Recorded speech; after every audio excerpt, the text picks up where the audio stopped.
پارہ نمبر 25 کا تیسرا ربع سورۃ الزخرف کی آیت نمبر 26 سے 89 تک ہے، اور سورۃ الدخان کی آیت نمبر 1 سے 23 تک ہے۔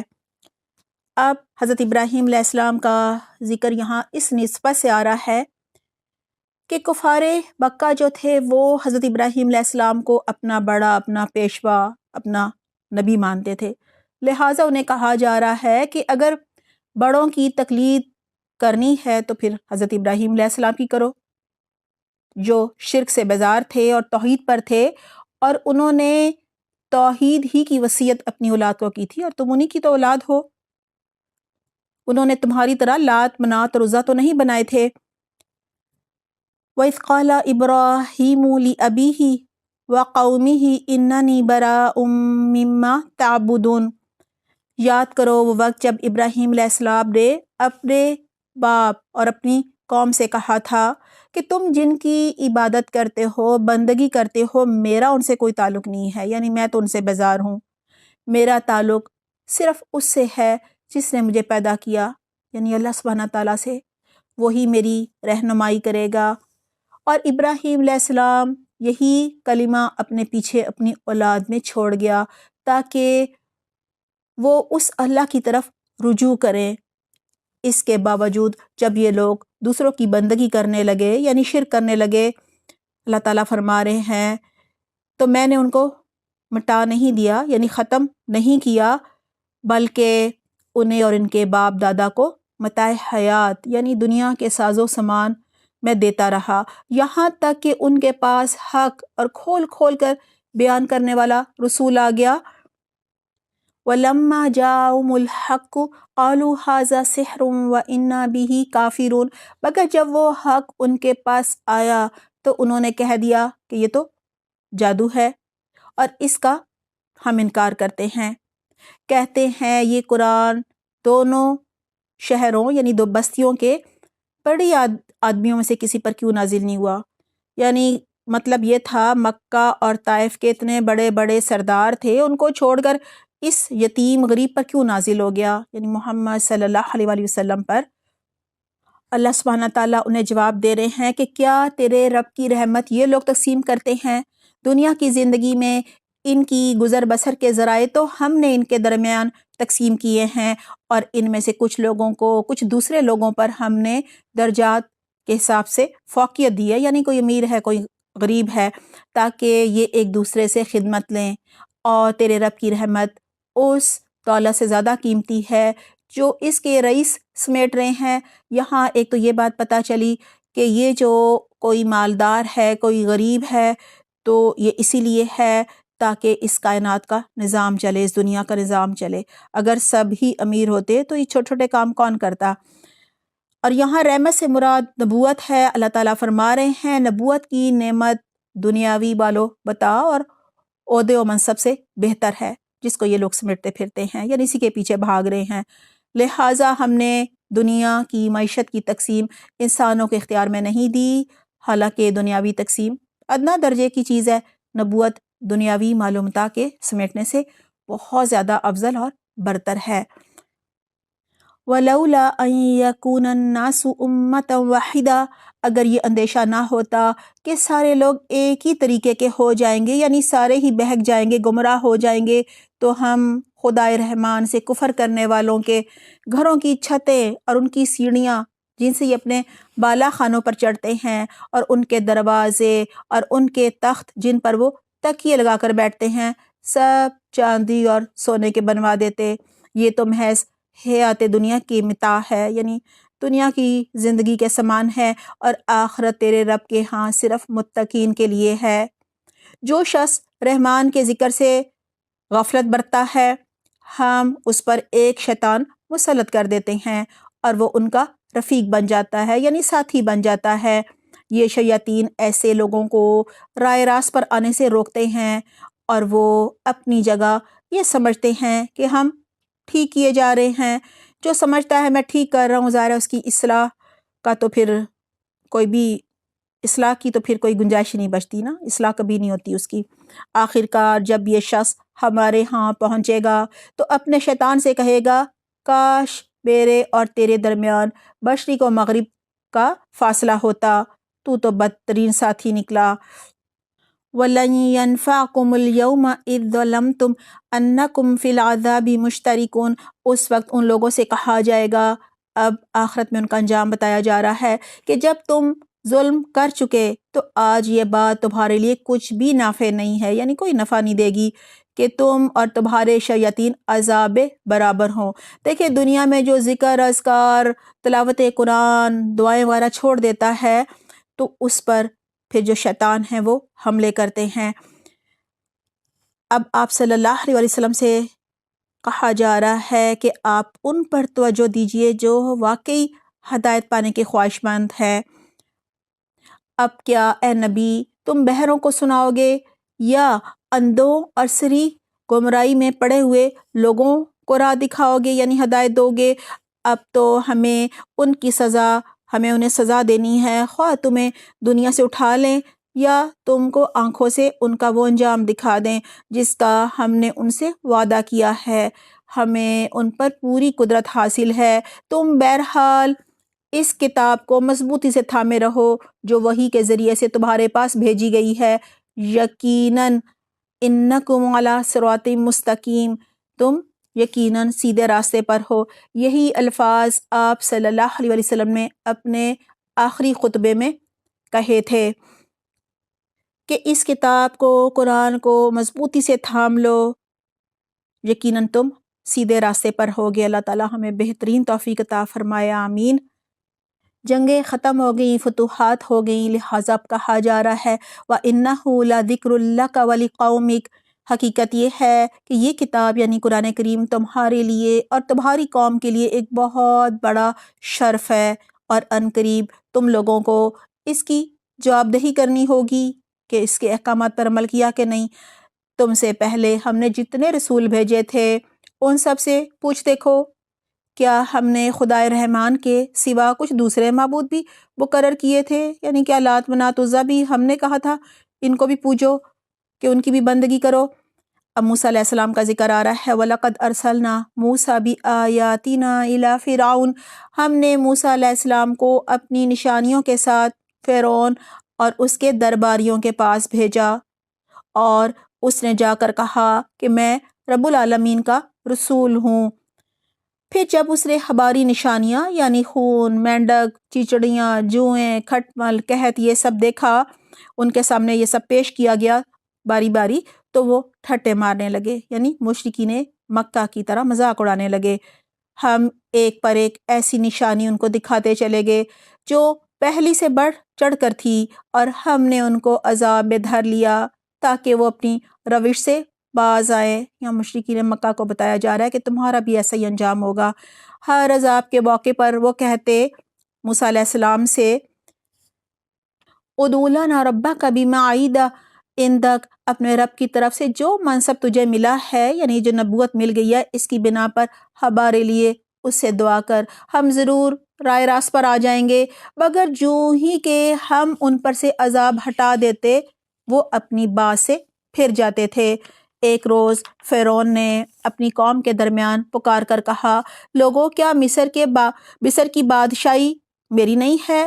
یہ سیاسی شرک تھا، کفر تھا۔ اور یہ نہریں میرے نیچے نہیں بہہ رہی، یعنی سارے انتظامات تو میں چلا رہا ہوں، کیا تم لوگوں کو نظر نہیں آتا؟ ام انا خیر من ھذا الذی ہو، میں بہتر ہوں یا یہ شخص جو ذلیل و حقیر ہے اور اپنی بات بھی کھول کر بیان نہیں کر سکتا؟ کیوں نہ اس پر سونے کے کنگن اتارے گئے، یعنی اتنا ہی اگر یہ نیک تھا تو سونے کے یعنی امیر کیوں نہیں ہوا، یا فرشتوں کا ایک دستہ جو ہے وہ اس کے ہمراہ ہوتا۔ اس نے اپنی قوم کو ہلکا سمجھا، یعنی اپنی قوم کی مت مار دی، اور انہوں نے اس کی اطاعت کی۔ در حقیقت وہ تھے ہی فاسق لوگ۔ آخر کار جب انہوں نے ہمیں غضبناک کر دیا، غصہ دلا دیا، فرعون نے، اللہ تعالیٰ فرما رہے ہیں، تو ہم نے ان سے انتقام لیا اور ان کو اکٹھا غرق کر دیا، اور بعد والوں کے لیے پیش رو اور نمونہ عبرت بنا کر رکھ دیا۔ یعنی فرعون کی لاش جو ہے وہ آج بھی عبرت کا نشان بنی ہوئی ہے۔ اور جو ہی کہ ابن مریم کی مثال دی گئی، تمہاری قوم کے لوگوں نے اس پر غل مچا دیا، چلانے لگے، شور مچا دیا اور کہنے لگے کہ ہمارے معبود اچھے ہیں یا وہ۔ مشرکین مکہ نے جب یہ سنا کہ سارے جو معبود ہیں ان عبادت کرنے والوں کے ساتھ جہنم میں جائیں گے تو خوب مذاق اڑایا، کہنے لگے اچھا پھر تو حضرت عیسیٰ علیہ السلام جو ہیں ان کو بھی لوگ معبود مانتے ہیں، تو کیا عیسیٰ بھی نعوذ باللہ جہنم میں جائیں گے؟ اللہ سبحانہ تعالیٰ جواب دے رہے ہیں یہ مثال وہ تمہارے سامنے صرف بحث کرنے کے لیے لائے ہیں، حقیقت یہ ہے کہ یہ ہیں ہی جھگڑالو لوگ۔ ابن مریم اس کے سوا کچھ نہ تھا کہ ایک بندہ تھا جس پر ہم نے انعام کیا اور بنی اسرائیل کے لیے اپنی قدرت کا ایک نمونہ بنا دیا۔ ہم چاہیں تو تم سے فرشتے پیدا کر دیں، یعنی تم میں سے بعض کو فرشتہ بنا دیں جو زمین میں تمہارے جانشین ہوں، اور وہ دراصل قیامت کی ایک نشانی ہے۔ یہاں یہی کہا جا رہا ہے کہ حضرت عیسیٰ علیہ السلام جب قیامت سے پہلے دوبارہ اس دنیا میں آئیں گے تو وہ قیامت کی نشانی ہوں گے، بس تم اس میں شک نہ کرو اور میری بات مان لو۔ ھذا صراط مستقیم، یہی سیدھا راستہ ہے، یعنی یہی راستہ جنت میں لے کر جائے گا تم کو۔ وَلَا يَصُدَّنَّكُمُ الشَّيْطَانُ إِنَّهُ لَكُمْ عَدُوٌّ مُّبِينٌ، ایسا نہ ہو شیطان تم کو اس سے روک دے، یعنی قیامت پر ایمان لانے سے روک دے، کیونکہ وہ تمہارا کھلا دشمن ہے۔ اور جب عیسیٰ سری نشانیاں لیے ہوئے آیا تھا تو اس نے کہا تھا کہ میں تم لوگوں کے پاس حکمت لے کر آیا ہوں، اور اس لیے آیا ہوں کہ تم پر بعض ان باتوں کی حقیقت کھول دوں جن میں تم اختلاف کر رہے ہو۔ فَاتَّقُوا اللَّهَ وَأَطِیعُونِ، لہٰذا تم اللہ سے ڈرو اور میری اطاعت کرو۔ حقیقت یہ ہے کہ اللہ ہی میرا رب بھی ہے، تمہارا رب بھی ہے، اسی کی عبادت کرو، یہی سیدھا راستہ ہے۔ مگر اس کی اس صاف تعلیم کے باوجود گروہوں نے آپس میں اختلاف کیا، پس تباہی ہے ان لوگوں کے لیے جنہوں نے ظلم کیا یعنی شرک کیا، ایک دردناک دن کے عذاب کی، یعنی قیامت کے دن جو ان کو عذاب ملے گا۔ هَلْ يَنظُرُونَ إِلَّا السَّاعَةَ، کیا یہ لوگ اب بس اسی چیز کے منتظر ہیں کہ اچانک ان پر قیامت آ جائے اور انہیں خبر بھی نہ ہو؟ اور جب وہ دن آئے گا یعنی قیامت آئے گی تو متقین کو چھوڑ کر باقی سب دوست ایک دوسرے کے دشمن ہو جائیں گے۔ اس روز ان لوگوں سے جو ہماری آیات پر ایمان لائے تھے یعنی مسلمان تھے اور مطیع فرمان بن کر رہے تھے، کہا جائے گا یا عبادی لا خوف علیکم اليوم ولا انتم تحزنون۔ یہ جو آیت ہے یہ قرآن میں کئی جگہ آ چکی ہے کہ جنت میں کوئی خوف و غم نہیں ہوگا۔ سورۃ البقرہ میں تھا ولا خوف علیہم ولا هم يحزنون، اور یہاں ہے لا خوف علیکم اليوم ولا انتم تحزنون ربنا اجعلنا منہم۔ کہا جا رہا ہے اے میرے بندو، آج تمہارے لیے کوئی خوف نہیں اور تمہیں کوئی غم لاحق نہیں ہوگا، یعنی اس جنت میں امن اور چین سے رہو گے، نہ کوئی بیماری، نہ موت کا ڈر اور نہ ہی کوئی اور آزمائش۔ داخل ہو جاؤ جنت میں تم اور تمہاری بیویاں، تمہیں خوش کر دیا جائے گا، ان کے آگے سونے کے تھال اور ساغر گردش کرائے جائیں گے، اور ہر من بھاتی یعنی من پسند چیز اور نگاہوں کو لذت دینے والی چیز وہاں موجود ہوگی۔ ان سے کہا جائے گا اب ہمیشہ تم یہاں رہو گے، تم اس جنت کے وارث اپنے ان اعمال کی وجہ سے بنائے گئے ہو جو تم دنیا میں کرتے تھے۔ یعنی اللہ تعالیٰ بہت قدردانی کرے گا، جبکہ بندہ کہے گا کہ نہیں اللہ یہ تیرا فضل ہے، اللہ کہے گا نہیں یہ تمہارے اعمال کی وجہ سے تمہیں یہ جنت ملی ہے۔ تمہارے لیے یہاں بکثرت میوے پھل موجود ہیں جنہیں تم کھاؤ گے۔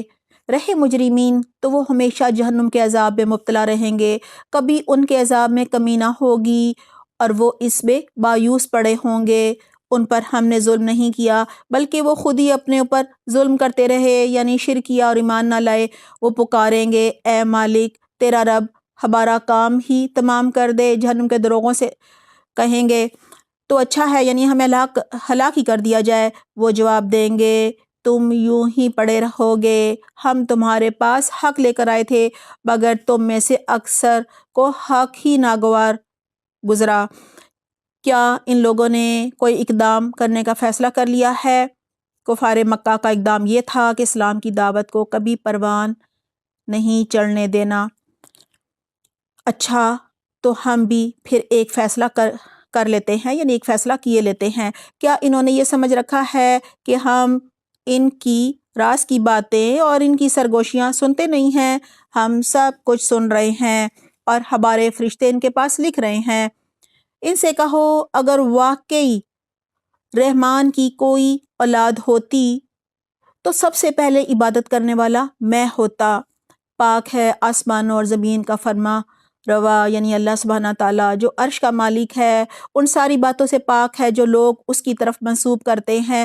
اچھا انہیں اپنے باطل خیالات میں غرق اور اپنے کھیل میں مشغول رہنے دو، یہاں تک کہ یہ اپنا وہ دن دیکھ لیں جس کا انہیں خوف دلایا جا رہا ہے۔ وہی ایک آسمان میں بھی اللہ ہے اور زمین میں بھی اللہ ہے، اور وہی حکیم و علیم ہے، بہت بالا و برتر ہے، اور جس کے قبضے میں زمین اور آسمانوں اور ہر اس چیز کی بادشاہی ہے جو زمین و آسمان کے درمیان پائی جاتی ہے، اور وہی قیامت کی گھڑی کا علم رکھتا ہے، اور اسی کی طرف تم سب پلٹائے جاؤ گے۔ وَلَا يَمْلِكُ الَّذِينَ يَدْعُونَ مِن دُونِهِ، اس کو چھوڑ کر یہ لوگ جنہیں پکارتے ہیں یعنی معبودوں کو، وہ کسی شفاعت کا اختیار نہیں رکھتے، یعنی کوئی سفارش نہیں کریں گے قیامت کے دن ان کی، الا یہ کہ کوئی علم کی بنا پر حق کی شہادت دے، یعنی جسے اللہ تعالیٰ کہیں گے بس وہی دے گا۔ کس کے لیے دینی ہے یہ بھی اللہ کا فیصلہ ہوگا۔ اور اگر تم ان سے پوچھو کہ انہیں کس نے پیدا کیا ہے تو یہ خود کہیں گے کہ اللہ نے، پھر کہاں سے یہ دھوکہ کھا رہے ہیں۔ قسم ہے رسول کے اس قول کی کہ یا ربی ان ہؤلاء قوم لا یؤمنون فاصفح عنہم وقل سلام فسوف یعلمون، اے رب یہ وہ لوگ ہیں جو مان کر نہیں دیتے تھے، اچھا اے نبی ان سے درگزر کرو اور کہہ دو سلام ہے تمہیں، ان قریب انہیں معلوم ہو جائے گا۔ اللہ سبحانہ تعالیٰ آپ صلی اللہ علیہ وسلم سے فرما رہے ہیں کہ آپ ان منکرین حق اور مشرکین کو ان کے حال پر چھوڑ دیجئے۔ ان قریب جب یہ اسلام کو پھلتا پھولتا دیکھیں گے، اسلام کی فتوحات دیکھیں گے، اپنا انجام دیکھیں گے، جان لینے والے فرشتے جب انہیں درے ماریں گے تو انہیں حقیقت سمجھ آ جائے گی۔ آج یہ سمجھنا ہی نہیں چاہ رہے۔ اب ہم سورۃ الدخان کا آغاز کر رہے ہیں۔ مکی صورت ہے، 59 آیات اور 3 رکوع ہیں۔ یہاں پر یہی بتایا جا رہا ہے کہ جو قرآن کریم ہے وہ لیلۃ القدر میں الکتاب یعنی لوح محفوظ سے آسمان دنیا میں 23 سال میں آسمان دنیا پر اتارا گیا، پھر وہاں سے 23 سال تک آہستہ آہستہ آپ صلی اللہ علیہ وسلم کے قلب پر جبرائیل علیہ السلام کے ذریعے نازل ہوتا رہا۔ اس صورت کا مرکزی مضمون ہے قرآن کی دعوت کا نتیجہ۔ بسم اللہ الرحمن الرحیم، حامیم والکتاب المبین، انا انزلناہ فی لیلۃ مبارکۃ انا کنا منذرین۔ حامیم، قسم ہے اس کتاب مبین کی کہ ہم نے اس کتاب کو ایک بڑی خیر و برکت والی رات میں نازل کیا ہے، یعنی لیلۃ القدر میں، کیونکہ ہم لوگوں کو متنبع کرنے کا ارادہ رکھتے تھے۔ یہ رات تھی جس میں ہر معاملے کا حکمت سے فیصلہ ہمارے حکم سے یعنی اللہ سبحانہ تعالیٰ کے حکم سے صادر کیا جاتا ہے۔ ہم ایک رسول بھیجنے والے تھے تیرے رب کی رحمت کے طور پر، یقیناً وہی سب کچھ سننے اور جاننے والا ہے۔ آسمانوں اور زمین کا رب اور ہر اس چیز کا رب جو آسمان و زمین کے درمیان میں ہے، اگر تم لوگ واقعی یقین رکھنے والے ہو، لا الہ الا ہو یحیی و یمیت، کوئی معبود اس کے سوا نہیں ہے، وہی زندگی عطا کرتا ہے اور وہی موت دیتا ہے، تمہارا رب اور تمہارے ان اسلاف کا یعنی آباء و اجداد کا بھی رب ہے جو پہلے گزر چکے ہیں، مگر فی الواقع ان لوگوں کو یقین نہیں آتا۔ بل ہم فی شک یلعبون، بلکہ یہ اپنے شک میں پڑے کھیل رہے ہیں۔ فارتقب یوم تأتی السماء بدخان مبین، اچھا انتظار کرو اس دن کا جب آسمان سری دھواں لیے ہوئے آئے گا، یہ قیامت کی ایک نشانی ہوگی، اور وہ لوگوں پر چھا جائے گا، یعنی دھواں، اسی وجہ سے سورت کا نام دخان ہے۔ یہ ہے دردناک سزا۔ اب کہتے ہیں پروردگار ہم پر سے یہ عذاب ہٹا دے، یعنی مکہ میں قحط آیا تھا تو کہہ رہے تھے کہ اسے ٹال دے، ہم ایمان لے آئیں گے۔ ان کی غفلت کہاں دور ہوتی ہے، ان کا حال تو یہ ہے کہ ان کے پاس رسول مبین آ گیا، پھر بھی یہ اس کی طرف متوجہ نہ ہوئے، اور کہا کہ یہ تو سکھایا پڑھایا باولا ہے، یعنی ذہنی توازن خراب ہے اس کا، ہم ذرا عذاب ہٹائے دیتے ہیں، تم لوگ پھر وہی کچھ کرو گے جو پہلے کر رہے تھے۔ حضرت موسیٰ علیہ السلام سے بھی قوم یہی کہتی تھی، لیکن پھر وہی کچھ کرتی تھی۔ جس روز ہم بڑی ضرب لگائیں گے، جنگ بدر کا ذکر ہو رہا ہے، وہ دن ہوگا جب ہم تم سے انتقام لیں گے۔ ہم ان سے پہلے فرعون کی قوم کو اسی آزمائش میں ڈال چکے ہیں۔ ان کے پاس ایک نہایت شریف رسول آیا، یعنی حضرت موسیٰ علیہ السلام آئے، اور اس نے کہا اللہ کے بندوں کو میرے حوالے کر دو، یعنی بنی اسرائیل کو، میں تمہارے لیے ایک امانت دار رسول ہوں، اللہ کے مقابلے میں سرکشی نہ کرو، وہ تمہارے سامنے اپنے نبی ہونے کی صریح سند پیش کرتا ہوں۔ وَإِنِّي عُذْتُ بِرَبِّي وَرَبِّكُمْ، اور میں اپنے رب اور تمہارے رب کی پناہ لے چکا ہوں اس سے کہ تم مجھ پر حملہ آور ہو۔ اب ہجرت کا حکم آ رہا ہے، اگر تم میری بات نہیں مانتے تو مجھ پر ہاتھ ڈالنے سے باز رہو۔ آخر کار اس نے اپنے رب کو پکارا کہ یہ لوگ مجرم ہیں۔ جواب دیا گیا فَأَسْرِ بِعِبَادِي لَيْلًا إِنَّكُمْ مُتَّبَعُونَ، اچھا تو راتوں رات میرے بندوں کو لے کر چل پڑ، تم لوگوں کا پیچھا کیا جائے گا۔ حضرت موسیٰ علیہ السلام کو اللہ تعالیٰ نے ہجرت کا حکم دیا کہ بنی اسرائیل کو اب تم لے کر یہاں سے چل پڑو۔ کہا جاتا ہے یہ حضرت موسیٰ علیہ السلام کو ہجرت کا ابتدائی حکم تھا۔ پارہ نمبر 25 کا تیسرا ربع سورۃ الزخرف کی آیت نمبر 26 سے 89 تک ہے، اور سورۃ الدخان کی آیت نمبر 1 سے 23 تک ہے۔ عمل کے پوائنٹس نوٹ کر لیجئے۔ آیت نمبر 28، ہمیں اپنی اولاد کی اصلاح کے لیے دعائیں کرنی چاہیے اور انہیں اللہ سے جوڑنے کی پوری کوشش کرنی چاہیے، یعنی اللہ سبحانہ تعالیٰ کا تعارف کروانا چاہیے، اللہ سبحانہ تعالیٰ کی معرفت ان کے دل میں ڈالنی چاہیے، اللہ کی محبت ڈالنی چاہیے۔ آیت نمبر 32 اور 33، ہمیں اللہ سبحانہ تعالیٰ کی تقسیم پر راضی رہنا چاہیے، گلہ شکوہ کبھی نہیں کرنا چاہیے، ہر حال میں اللہ کا شکر ادا کرنا چاہیے، کیونکہ یہ جو کچھ بھی ہمیں ملا ہے یہ آزمائش کے لیے ملا ہے، کم ہے یا زیادہ ہے یہ اللہ کی تقسیم ہے اور یہ آزمائش ہے۔ آیت نمبر 38، ہمیں شیطان کے وار سے بچنے کے لیے اللہ سبحانہ تعالیٰ سے تعلق مضبوط کرنا ہے، قرآن کو مضبوطی سے تھامنا ہے، ذکر و اذکار، تلاوت قرآن اور دعاؤں کا، فرائض کا، نوافل کا اہتمام کرنا ہے۔ اللہ تعالیٰ ہمیں بہترین توفیق دے۔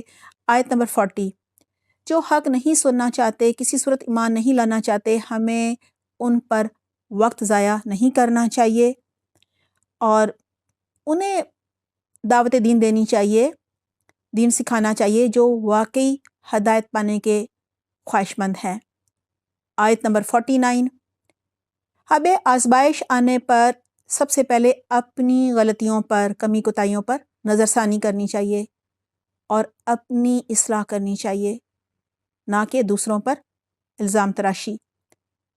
آیت نمبر 55، ظالموں کو ہمیشہ یاد رکھنا چاہیے کہ ظلم ایک حد سے آگے بڑھ جائے تو اللہ سبحانہ تعالیٰ اس دنیا میں بھی ضرور انتقام لیتے ہیں۔ آیت نمبر 89، جو کسی صورت دعوت حق قبول نہیں کرنا چاہتا اسے اس کے حال پر چھوڑ دینا چاہیے، اور جب وہ دین کے بارے میں بحث مباحثہ کریں، دین میں کجی نکالیں، تو پھر سلام کر کے وہاں سے الگ ہو جانا چاہیے، اور ہمیں دعوت دین ان کو دینی چاہیے جو واقعی ہدایت پانا چاہتے ہیں، دین سیکھنا چاہتے ہیں۔ سورۃ الدخان آیت نمبر 2 اور 3، اگر ہم اپنی زندگی میں خیر و برکت چاہتے ہیں تو ہمیں قرآن کو مضبوطی سے تھامنا ہے۔ آیت نمبر 20، ہمیں مخالفین کی چالوں اور سازشوں سے بچنے کے لیے اللہ سبحانہ تعالیٰ سے پناہ مانگتے رہنا چاہیے۔